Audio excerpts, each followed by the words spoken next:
ஒரு 18 வயசு பொண்ணு கேரளாவில் ரொம்ப சந்தோஷமாக ரொம்ப நார்மலாக ப்ரொஃபைலை பார்க்குற மாதிரி இருக்குது. ஆனால் மனசுக்குள்ள அவ்வளவு அழுத்தம். கமெண்ட் செக்ஷன் ஃபுல்லாக அத்தனை பேர் விஷத்தை கக்கிட்டு இருக்கிற நேரத்தில் அந்த பொண்ணு இறந்து போயிருக்காங்க. ஒரு 18 வயசு பொண்ணை வந்து உலகத்துல இருந்தே அனுப்பிச்சு வச்சிருக்காங்க. ஒரு மாசத்துக்கு முன்னாடி இதே தமிழ்நாட்டில் இது ஒரு 33 வயசு அம்மாவுக்கு ஏற்பட்டுச்சு. சைபர் புல்லியிங், ஆன்லைன் புல்லியிங், இந்த வார்த்தைகள்லாம் வந்து நம்மளுக்கு புதுசாக இருக்கலாம். இதை வந்து எப்படி தமிழில் சொல்கிறதுன்னு சொல்லி சர்ச் பண்ணி பார்க்குறப்ப புல்லியிங் அப்படிங்கிற வார்த்தைக்கு வந்து எக்ஸாக்டாக கூகுள் டிரான்ஸ்லேட்டில் ஒரு அர்த்தமே கிடைக்கல.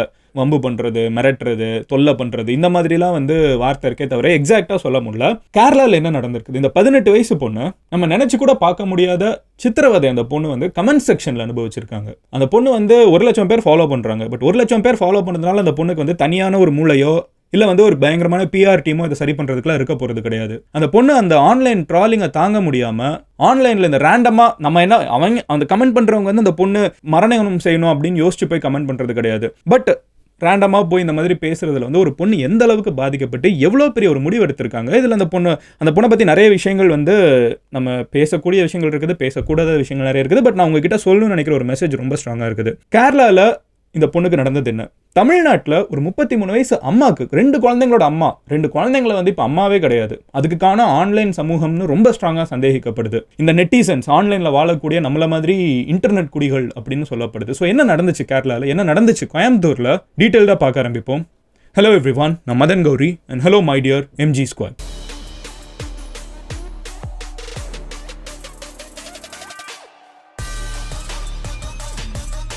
ஃபர்ஸ்ட் விஷயம் என்ன அப்படின்னு பார்த்தீங்கன்னா, என்ன நடந்திருக்குன்னு 2 இன்சிடென்ட்டையும் சொல்லிடுறேன். இதை எனக்கு பார்க்குறப்போ எனக்கு ரொம்ப கஷ்டமாக இருந்துச்சு. உங்ககிட்ட என்ன நடந்துச்சுன்னு சொல்லிட்டு அதுக்கப்புறம் இதுக்கு பின்னாடி இருக்கிற காரணங்கள், இந்த சைக்காலஜி ஆஃப் கமெண்டிங் இருக்குல்ல, அதுக்குள்ளே நம்ம அடுத்து போவோம்.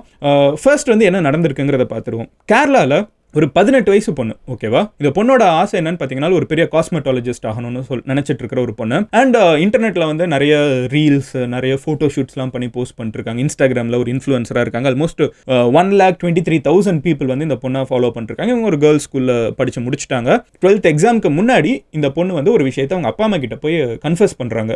அது என்னன்னு பார்த்தீங்கன்னா, கேரளாவை சார்ந்த இன்னொரு பையன். இந்த பையனும் வந்து இன்ஃப்ளூயன்சர் தான், ஓகேவா? இந்த பையனுக்கும் 1 lakh ப்ளஸ் ஃபாலோவர்ஸ் இருக்காங்க. ஸோ 2 பேர் இன்ஃப்ளூயன்சர்ஸ். 2 பேருமே வந்து ஆன்லைன் மூலியமாக பேச ஆரம்பிக்கிறாங்க. பேச ஆரம்பிச்சதுக்கப்புறம் 2 பேருமே டேட் பண்ணுறாங்க. 2 பேருமே அது ரொம்ப பப்ளிக்காகவே பண்ணுறாங்க. கொலாப் போஸ்ட்லாம் இருக்குது, கொலாப் ரீல்ஸ் இருக்குது.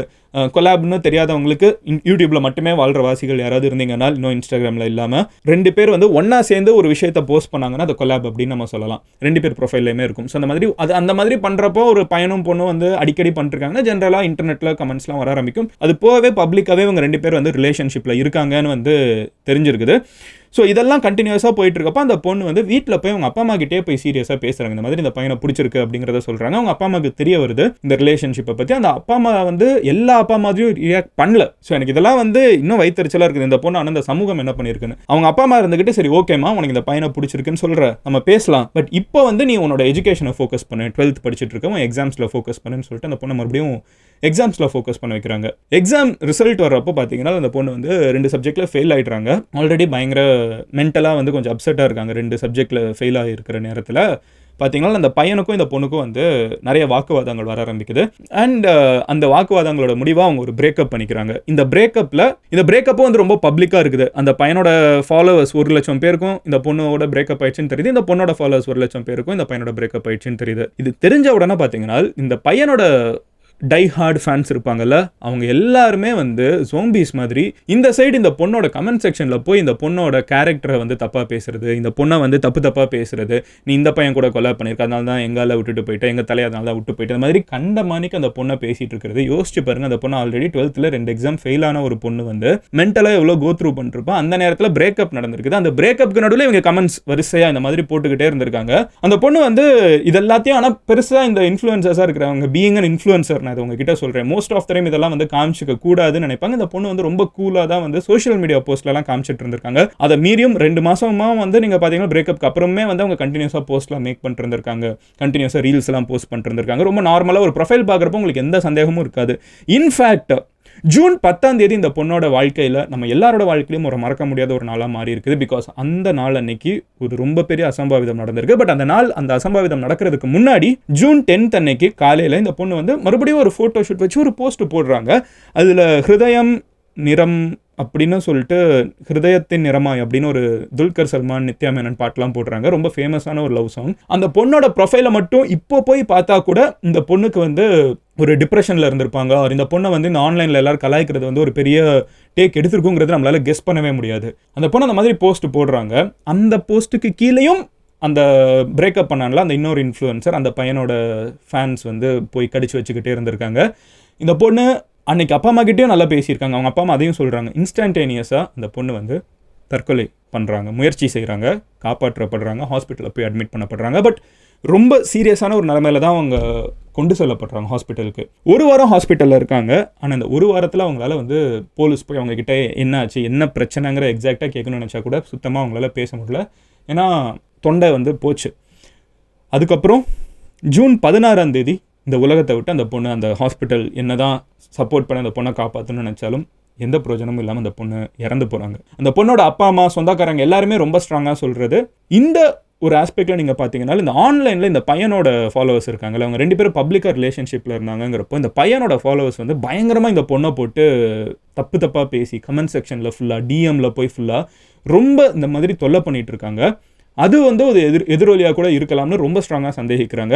இந்த பொண்ணோட ரிலேட்டிவ்ஸ் எல்லாம் சொல்கிறாங்க அவங்க அப்பா வந்து இது மட்டும் இருக்காது, இது போகவுமே இந்த பையன் கூட ஏதாவது பிரச்சனை பண்ணியிருக்கானாங்கிறத தேடணுங்கிறது அவங்க அப்பாவோட ஒரு கூற்றாக இருக்குது. பட் இந்த ஆன்லைனில் இருக்கிற ஹராஸ்மெண்ட் இருக்குல்ல, அது ரொம்ப ரொம்ப ஸ்ட்ராங். அந்த மாதிரி போய் தொல்லை பண்ணி கண்ட வார்த்தையை போய் பேசுறது. ஏன்னா யாருக்கும் தெரிய போகிறது கிடையாது. அப்புறம் ஏதாவது ஒரு பையன் வார்த்தை ஏதாவது போட்டானா அவனோட ஃப்ரெண்ட்ஸ் சர்க்கிள் வந்து மாசா பார்க்குற ஒரு கலாச்சாரம் இன்னும் நம்ம ஊரில் இருக்குது. இந்த டாக்ஸிக் மாஸ்குலினிட்டி அப்படின்னு சொல்லுவாங்க. அந்த மாதிரி ஒரு பொண்ணை போட்டு இத்தனை பேர் தப்பாக பேசுறத வந்து என்ஜாய் பண்ணுறதுக்கு ஒரு க்ரௌடு, அதை என்கரேஜ் பண்ணுறதுக்கு ஒரு க்ரௌடு, எப்படி ஒரு உயிரோட விளையாண்டுட்டு இருக்காங்கிறத கொஞ்சம் கூட ரியலைஸ் பண்ணாமல் இப்படி கமெண்ட் பண்ணவெல்லாம் வந்து அந்த பொண்ணு சாகணும்னு நினச்சி சத்தியமாக பண்ணல. ஆனால் பைத்தியக்காரங்க அவங்களுக்கு தெரியல இதை இவங்க பேசுகிற ஒரு விஷயம் ஒரு பொண்ணை இவ்வளோ பாதிக்குங்கிறத அவங்களுக்கு சுத்தமாக புரியல. அது 18 வயசு பொண்ணு. இப்படி ஒரு சினிமாவில் வந்து ஒரு பிரேக்கப் ஆச்சுனால, ஒரு சினிமாவில் ஒரு ரிலேஷன்ஷிப்பில் இருக்கவங்கள இதெல்லாம் பார்த்தீங்கன்னா சினிமாங்கிறது ஒரு உலகம், இன்டர்நெட்டுங்கிறது வேற உலகம். சினிமாவில் நடக்கிற ஒரு விஷயம் இன்டர்நெட் அப்படிங்கிற ஒரு உலகத்தில் யாரோ 2 பேர் பேச போகிறாங்க. பட் இந்த இன்டர்நெட்டில் இருக்கிறவங்களை பற்றி இன்டர்நெட்லேயே பேசுகிறப்ப அவங்க டேரெக்டாக அவங்க உலகத்துக்குள்ளே என்ன நடந்துட்டு இருக்குது, அவங்க உருவாக்குற ஒரு உலகம், அவங்களோட ஃபாலோவர்ஸே வந்து இப்படி கண்டமானிக்கு பேசுகிறப்ப அவங்க மென்டல் ஹெல்த் அப்படிங்கிறது வந்து சுத்தமாக காலியாகி அந்த பொண்ணு கடைசியில் பார்த்தீங்கன்னா தற்கொலைக்கு முயற்சி செஞ்சு அதுக்கப்புறம் இறந்து போகுது. அந்த பொண்ணு இறந்து போனதுக்கப்புறம் அந்த பொண்ணோட போஸ்ட்டுக்கு கீழே இன்னமும் கமெண்ட்ஸ் போய் பார்த்தீங்கன்னா எப்படி இருக்குன்னு பார்த்தீங்கன்னா, நல்ல வேலைக்கு நான் கமெண்ட் பண்ணல, நான் கமெண்ட் பண்ணியிருந்தேன்னா நான் வந்து ரொம்ப கில்ட்டி ஆகிருப்பேன், நல்ல வேலைக்கு நான் வந்து இந்த பொண்ணை புள்ளி பண்ணல, இந்த மாதிரி போய் தொல்லை பண்ணல, ஏன் அவனை விட்டேன், நீ சரியா, உன் கேரக்டர் சரியா, இந்த மாதிரி நான் பேசல, பண்ணியிருந்தேன்னா நான் வந்து ரொம்ப கில்ட்டாக ஃபீல் பண்ணியிருப்பேன். அப்பவும் உன் பிரச்சனை உன் கில்ட்டினஸ் தான், நீ வந்து சரியாக இருக்கியா இல்லையாங்கிறதா. இதெல்லாம் பாதிக்கப்பட்டு ஒரு பொண்ணு இறந்து போனதை பற்றி கவலை இல்லை. போன வாரம் ஒரு கேஸ் பார்த்தோம் கர்நாடகாவில். அந்த ஒரு பர்சன் வந்து இந்த மாதிரி ஒரு ஹீரோயினுக்கு வந்து அவங்களோட பர்சனல் லைஃப்பை பற்றி டிஎம் பண்ணதோட எதிரொலியாக பார்த்தீங்கன்னா அவங்க ட்ரிகர் ஆகி அந்த ஒரு பர்சனை வந்து கொலை செஞ்சவங்க எல்லாம் இப்போ கோர்ட்டில் நின்றுட்டு இருக்காங்க. அதுவும் ஆன்லைனில் தான் நடந்துச்சு, இதுவும் ஆன்லைனில் தான் நடக்குது. அண்ட் நம்ம எல்லாருக்குமே ஞாபகம் இருக்கும், கொஞ்ச நாளுக்கு முன்னாடி ஒரு வீடியோ ரொம்ப வைரலாக போயிட்டு இருந்துச்சு. சென்னையில் வந்து ஒரு அப்பார்ட்மெண்ட்ஸில் ஒரு குழந்தை வந்து ஒரு ஷெட்டு மேலே ஒரு ஷேட் மாதிரி வச்சிருப்பாங்க, அது மேலே விழுந்திருக்கும். அதை உடனே நிறைய பேர் இருந்துக்கிட்டு அந்த குழந்தை ஆனால் காப்பாற்றிட்டாங்க. அதை நிறைய பேர் வந்து அந்த காப்பாற்றினவங்கள பயங்கரமாக பாராட்டினாங்க, ரொம்ப நல்ல விஷயம். ஆனால் அது கூடவே வந்து இருந்தாலும் அந்த குழந்தையோட அம்மாவுக்கு சுத்தமாக பொறுப்பு இல்லை அப்படின்னு சொன்ன கமெண்ட்ஸ் வந்து அந்த பொண்ணை எவ்வளோ பாதிச்சிருக்குன்னு யாருக்காவது யோசிச்சிருக்கீங்களா? இந்த உலகத்திலே ஒரு அம்மா வந்து தன்னோட குழந்தைய வந்து இந்த மாதிரி ஒரு இடத்துல ஒரு விபத்தில் கீழே விடுறாங்கன்னா அதை விட அந்த பை டிஃபால்ட்டே அந்த பொண்ணு வந்து அதுலேருந்து வெளியே வர்றது அவ்வளோ கஷ்டமாக இருக்குது. 8 மாத குழந்தை, அவங்க அம்மா போஸ்ட்மார்ட்டம் டிப்ரெஷனில் இருந்திருப்பாங்க. அதுக்கு நடுவில் அந்த அம்மாவை போட்டு கண்டமானிக்கு பேசி கெட்ட வார்த்தை பேசி அவங்க அம்மாவுக்கு சுத்தமாக அறிவில்லை, இவங்களுக்கு சுத்தமாக பொறுப்பு இல்லை, குழந்தைங்களை இப்போலாம் வளர்க்குற அம்மாக்களை பாருங்கன்னு சொல்லிட்டு அந்த 33 வயசு அம்மா, ஓகேவா, அவங்களுக்கு ஆல்ரெடி ஒரு 5 வயசு பையன் இருந்திருக்கான், ஓகேவா, அவங்க வந்து இந்த ஆன்லைனில் இவ்வளோ பேர் யாரெல்லாமோ எடுத்து பேசுகிறாங்க. பெரிய ஆட்கள்லாம் அந்த அம்மாவை போட்டு இந்த பேச்சு பேசுனதை பார்த்துட்டு அவங்க என்ன பண்ணுறாங்கன்னு பார்த்தீங்கன்னா சென்னையை விட்டே கிளம்பிடுறாங்க. இங்கே இருந்தால் இதையே சுற்றி இருக்கிற வீட்டுக்காரங்கெல்லாம் சொல்கிறாங்க, ஏங்க அந்த பொண்ணு ரொம்ப நல்லா அந்த குழந்தைய பார்த்துப்பாங்க, அது ஒரு விபத்து. அவங்க அம்மா வந்து 4வது மாடியில் உட்காந்து ஊட்டி விட்டுட்டு இருக்காங்க. அந்த குழந்தை தெரியாமல் தவறி கீழே விழுந்திருக்குது. யாருமே வேணே தான் குழந்தைய, உங்களுக்கெல்லாம் அந்த குழந்தை மேலே இருக்கிற கஞ்சனோட அவங்க அம்மாவுக்கு நிறையவே இருக்கும்பா. தயவு செஞ்சு அந்த ஒரு விஷயத்தை புரிஞ்சுக்கோங்க. இந்த ஆன்லைனில் இருக்கிற பெரிய பிரச்சனை என்னன்னு பார்த்தீங்கன்னா, இங்கே இருக்கிறவங்களுக்குலாம் இருக்கிறதுலே வந்து பெரிய அறிவு அப்படின்னு நினைப்பு. எல்லாம் போஸ்ட் பண்ணுறது கண்டென்ட்டுக்காக, எல்லாம் போஸ்ட் பண்ணுறது 4 லைக்குக்காக. அதை தாண்டி ஒரு மண்ணும் கிடையாது. இங்கே எவனும் ரொம்ப பெரிய பாகுபலியும் கிடையாது, இங்கே எவனும் கட்டப்பாவும் கிடையாது, இங்கே எவனும் வந்து பல்வாள் தேவனும் கிடையாது. எல்லாம் ஒரே தட்டில் இருக்கிற ஒரே குட்டையில் இருக்கிற தவளை தான், ஓகேவா. ஆனால் இந்த ஆன்லைனில் வந்து புத்தி எடுப்பாங்க தெரியுமா, உட்காந்துக்கிட்டு ஏய் பாத்தியா இந்த குழந்தை வந்து நீ விட்டுட்ட பாத்தியா, உனக்கெல்லாம் அறிவு இருக்கு, அந்த மாதிரி பேசி ஒரு 33 வயசு அம்மா ஓகேவா? 33 வயசு அம்மா, 2 குழந்தைங்க. அந்த 2 குழந்தைங்களோட விட்டுட்டு அவங்க மே 18ஆம் தேதி, இது குழந்தைய விழுந்த சம்பவம் ஏப்ரல் 28 நடக்குது. சோஷியல் மீடியாலெல்லாம் வைரல் ஆகுது. எல்லாரும் கண்டமானிக்கு பேசுகிறாங்க. எல்லாரும் கால் பண்ணி எத்தனை பேர் கேட்டிருப்பாங்க இதோட எதிரொலியா. சுற்றி இருக்கிற ஃபேமிலி, இது ஆன்லைனில் பேசுகிற நிறைய பேர் வந்து ரேண்டமாக பேசிட்டு போயிடுறாங்க. பட் அந்த சுற்றி இருக்கிற பர்சனோட ஃபேமிலி அவங்ககிட்ட எப்படி ரியாக்ட் பண்ணுவாங்க, அவங்களோட ஃப்ரெண்ட்ஸ் அதை பற்றி எப்படி பேசுவாங்க, அது எப்படி ரியாக்ட் பண்ணுவாங்கலாம் ஒன்று இருக்குல்ல. ஆன்லைனில் போடுற ஒரு கமெண்ட் வந்து அது பர்சனை மட்டும் இல்லை, அது உங்களை சுற்றி இருக்கிற மொத்த ஈகோ சிஸ்டமுக்கும் போய் அஃபெக்ட் ஆகும். இதெல்லாம் போய் அஃபெக்ட் ஆகி அந்த ஐடி எம்ப்ளாயி, அவங்க 2 பேருமே ஹஸ்பண்ட் அண்ட் ஒய்ஃப், 2 பேருமே ஐடி எம்ப்ளாயிஸ். அவங்க 2 பேரும் பார்த்தீங்கன்னா 2 குழந்தைங்க. அந்த 2 குழந்தைங்களையுமே அவங்க ஒரு சேஞ்ச் ஆஃப் மூட் இருக்கணும்னு சொல்லிட்டு ஃபேமிலியாக கோயம்புத்தூருக்கு போகிறாங்க. போன இடத்துல 20 நாள் கழிச்சு, இந்த சம்பவம் நடந்து 20 நாள் கழிச்சு, கரெக்டாக மே 18, 2024, ஏப்ரல் 28 குழந்தை விழுகுது. சோஷியல் மீடியா ஃபுல்லாக கரிச்சு கொட்டிக்கிட்டே இருக்காங்க. அவங்க அம்மா தெரியாமல் பண்ண ஒரு விபத்துக்கு மே 18ஆம் தேதி அந்த தாய் இந்த உலகத்தை விட்டு கிளம்புறாங்க. 2 குழந்தை அந்த வீட்டுக்குள்ளே தான் நேரம் இருந்திருக்குது. அவங்க ஹஸ்பண்டும் அந்த வீட்டுக்குள்ளே தான் இருந்திருக்காங்க. அவங்க அப்பா அம்மா வந்து அவங்க அம்மா விடுது, அவங்க அப்பா அம்மா வெளியே ஒரு கல்யாணத்துக்கு போயிருக்காங்க. அந்த நேரத்தில் அவங்க இந்த உலகத்தை விட்டே கிளம்புறாங்க. அவங்களுக்கு அந்த குழந்தை மேலே இருக்கிற அக்கறையோட உங்கள் யாருக்காவது இருக்குமா? யாருக்குமே இருக்காது, இருக்க முடியாது. ஏன்னா அது அவங்க குழந்தை. அவங்க அந்த குழந்தையும் விட்டாலும் பரவாயில்லன்னு சொல்லிட்டு கிளம்பி போகிறாங்க. இதில் நிறைய பேருக்கு தெரியாத ஒரு விஷயம் சொல்கிறேன். இவ்வளோ அதே இதுக்கெல்லாமா அப்படி அஃபெக்ட் ஆவாங்கன்னா ஆஸ்ட்ரிச் முட்டை கதை தான். அவனுக்கு வர்ற வரைக்கும் எதுவும் தெரியாது. பட் இன்னொரு ஒரு விஷயம் சொல்கிறேன். அந்த பொண்ணு இருக்காங்களா, 33 வயசு பர்சன், ஒருத்தங்களை சொல்லிட்டு இருக்கேன்ல, நம்ம தமிழ்நாட்டில் நடந்த ஒரு பர்சன். அவங்க வந்து ஆன்லைனில் போஸ்ட்மார்ட்டம் டிப்ரெஷனுக்கு கவுன்சிலிங் போயிட்டு இருந்திருக்காங்க. இந்த ஊரில் இருக்கிறவங்கலாம் வியாக்கணம் பேசிகிட்டு இருக்கான் தெரியுமா. அவனுக்கு எவனுக்கும் அறிவு இல்லை, அவங்க என்ன கோ த்ரூ பண்ணிருப்பாங்கன்னு. இவன் ரொம்ப நல்லவனு காமிச்சிக்கணும், நான் வந்து உயர்ந்த மனிதன், நான் எவ்வளோ ஹை பாத்தியா. அவங்களோட க்ரௌடை இம்ப்ரெஸ் பண்ணுறதுக்கு ட்விட்டரில் நீங்கள் போய் பார்க்கணும் என்னென்ன பேசினாங்க தெரியுமா. அவ்வளவு பேசி ஒரு பொண்ணை சாவடிச்சாச்சு. கேரளாவில் இதே தான் நடந்திருக்குது. இந்த அளவுக்கு ஆன்லைனில் நம்ம போய் இப்படி போய் இந்த சோஷியல் மீடியாவில் இருக்கிற இன்ஃப்ளூயன்சர்ஸ் பேசுகிறத விடுங்க. பட் இந்த கமெண்ட் செக்ஷனில் நடக்கிறது தெரியுமா. இந்த கேஸில், இந்த கேரளா கேஸ்லையுமே கமெண்ட்ஸ் தான். அண்ட் இந்த கேஸ்லையுமே பார்த்தீங்கன்னா மெஜாரிட்டி ரேண்டமான கமெண்ட்ஸ் தான். இந்த ரேண்டமாக போய் கமெண்ட் பண்ணுறங்கிற ஒரு பழக்கம் இருக்குல்ல, இது வந்து ஏன்னா ஒருத்தன் வந்து ஃபேமஸாக இருக்கான், ஒருத்தன் ஒரு விஷயம் வந்து ஏதாவது பேசுகிறான், இதை வச்சு ஒரு கண்டென்ட் ஆக்குறான்னா அது தெரிஞ்ச ஒரு விஷயம். ஓகே, இதில் வந்து அவனுக்கு பர்சனலாக ஒரு கெயின் இருக்கான், அதுக்காக பண்ணிட்டு போகிறான். இது ஒரு பிஸ்னஸ், அவ்வளோதான். ஆனால் மக்கள் வந்து ஒரு கருத்தை போய் சொல்கிற ஒரு மாசாக போய் ஒருத்தங்க போய் மறுபடியும் இந்த ஒரு 18 வயசு பொண்ணுக்கிட்ட போய் ஆயிரக்கணக்கான பேர் யோசிச்சு பாருங்க, 1 லட்சம் பேர் ஃபாலோ பண்ணுறாங்க, ஒரு 10,000 பேர் கமெண்ட் பண்ணுறாங்கன்னு வச்சுக்கோங்க. டெய்லி 10,000 பேர் ஒரு பொண்ணுக்கிட்ட போய் டிஎம் பண்ணி மெசேஜில் கமெண்ட் செக்ஷனில் இருந்துக்கிட்டே நீ இந்த மாதிரி தானே, நான் சொல்ல விரும்பலை, பட் உங்களுக்கு தெரியும் அந்த கமெண்ட்லாம் எப்படி வரும்னு. இப்படி போட்டு பேசிக்கிட்டே இருந்தால் அந்த பொண்ணோட மென்டல் ஹெல்த் எப்படி இருக்கும். இந்த 33 வயசு பொண்ணு ஒருத்தங்க குழந்தைய விட்டாங்கன்னு சொன்னேன்ல, அது உலகம் ஃபுல்லாக பேசப்பட்டுச்சு, உலகம் ஃபுல்லாக நியூஸ் ஆகப்பட்டுச்சு. அப்போ அவங்க யோசிச்சு பாருங்க, அவங்க எங்கே போனாங்க. சென்னையிலேருந்து கிளம்பி போனால் சொல்யூஷன் வந்துருமா. இன்டர்நெட் தான் எல்லா இடத்துலையும், ஆண்டிப்பட்டி, அரசன்பட்டின்னு சொல்லிட்டு ஒரு கிராமத்துலையும் போய் கடைசி வீடு வரைக்கும் சேர்ந்துருக்கிறப்போ எல்லாரும் அந்த குழந்தையாமா இது ஐயோ அப்படின்னு சொல்லிட்டு ஒவ்வொருத்தங்களும் பேசுகிறப்போ அவங்களோட மென்டல் ஹெல்த் எப்படி இருக்கும்.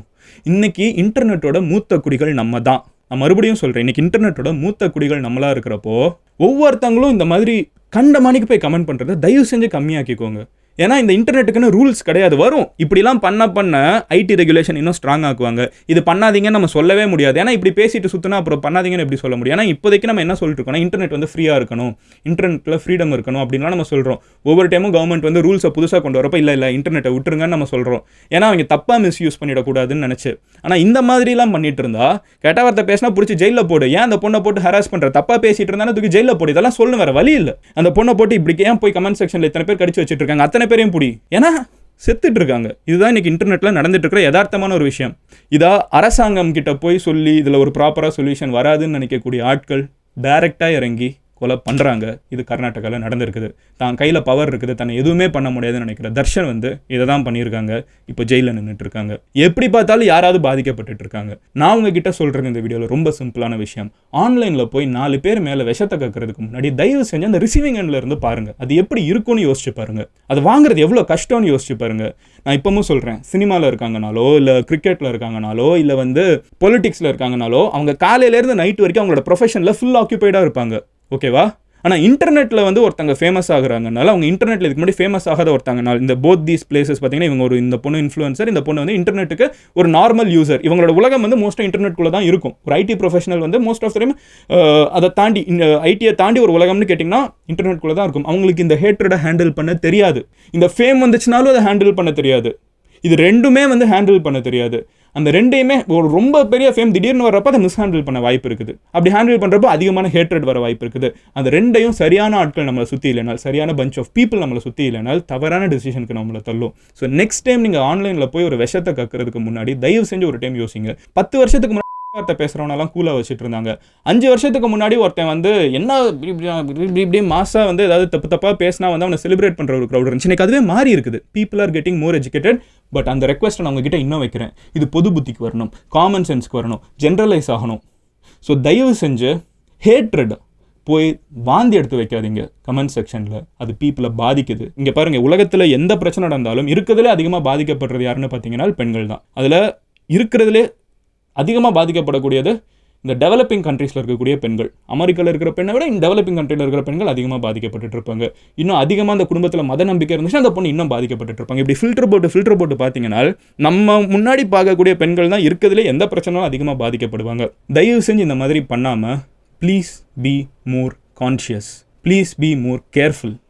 ஏன்னா இதுக்கான சட்டங்கள் வந்துட்டு இருக்குது, வரும். அது நம்ம வர வேணான்னு சொல்லி நம்ம இப்போ சொல்லிட்டு இருக்கிறப்போ மிஸ்யூஸ் ஆகிடும்னு யோசிச்சுட்டு இருக்கப்போ இந்த மாதிரி பேசக்கூடிய கமெண்ட்ஸ் மொத்த இன்டர்நெட்டோட ஃப்ரீடமே பிடுங்க. நான் போடுற ஒரு கமெண்ட் இவ்வளோ பெரிய இம்பாக்ட் உருவாக்குமான்னு நீங்கள் யோசிச்சிங்கனால் ஆக்கிட்டு இருக்குங்கிறது தான் யதார்த்தமான ஒரு உண்மை.